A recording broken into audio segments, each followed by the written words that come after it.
धुआं है, लग रहा है कि কাকজাকা সকালে শহরে আবারও বড় ধরনের অগ্নিকাণ্ড। অগ্নি নির্বাপক নিরাপত্তা নিয়ে উঠছে প্রশ্ন।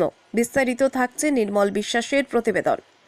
জানা যায় শনিবার সকাল 6টা নাগাদ নারকেলটাঙ্গা রোডের উপর অবস্থিত একটি চারতলা বহুতলের নিচে পেপার বক্স গোডাউনে আগুন লাগে।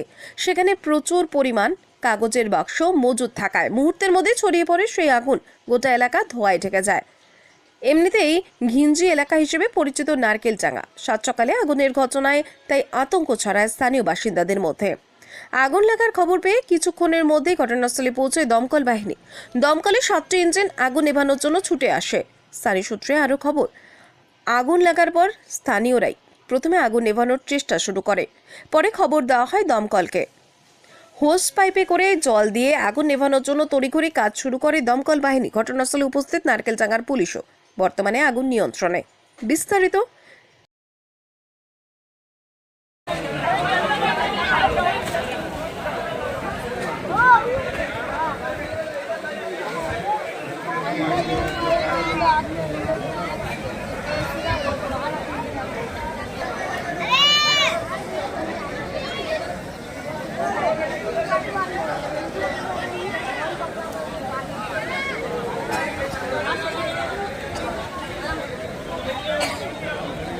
मिल गए।